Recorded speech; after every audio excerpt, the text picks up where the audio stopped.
Hi friends, எல்லோருக்கும் வணக்கம். இன்றைக்கி தம்பிக்கு ஸ்நாக்ஸ் பார்த்திங்கன்னா மாம்பழம் கேட்டிருந்தார். அதனால் மாம்பழத்தை நல்லா குட்டி குட்டியாக கட் பண்ணி தோல் எடுத்து வச்சாச்சுங்க. சூப்பராக. அதுக்கப்புறம் ஆஃப்டர்நூன் லஞ்சுக்கு பார்த்திங்கன்னா இன்றைக்கி வாழைப்பூ இருந்துச்சு. சரி, வாழைப்பூ வடை செய்யலாம் அப்படின்னு சொல்லிட்டு காலையிலே கடலப்பருப்பு ஊற வச்சுருந்தேங்க. இந்த கடலப்பருப்பு கூடயே 2 பச்சை மிளகாவை போட்டு நம்ம வடைக்கு அரைக்கிற மாதிரி எப்போவுமே கொஞ்சமாக அரைச்சிக்கணும், ரொம்ப நைஸாக அரைக்கக்கூடாது. அதுக்கப்புறம் அது கூட ஒரு பெரிய வெங்காயத்தை நல்லா கட் பண்ணி வச்சுருந்தேன் குட்டி குட்டியாக. அது கருவேப்பிலை, அதுக்கப்புறம் வாழைப்பூவையும் குட்டி குட்டியாக கட் பண்ணி வச்சுருந்தேன். வாழைப்பூ வந்துட்டு கடலப்பருப்பு கூடயும் போட்டு அரைக்கலாம். ஆனால் இன்றைக்கி நான் கட் பண்ணி வச்சுருந்தேன்.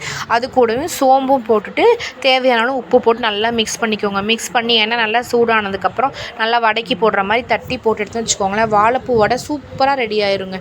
வாழைப்பூ சாப்பிடாத குழந்தைங்க, நான் பெரியவங்களே பார்த்திங்கன்னா வாழைப்பூ துவர்ப்பாக இருக்குங்கிறதுக்காக நம்ம நிறைய டைம் அவாய்ட் பண்ணிடுவோம், சாப்பிட மாட்டோம். இந்த மாதிரி செஞ்சு சாப்பிடும்போது வாழைப்பூ நம்மளுக்கு நல்லா உள்ளே போன மாதிரி இருக்கும். நல்லா சூப்பர் டேஸ்ட்டாக வந்துருச்சுங்க, கிறிஸ்பியாக.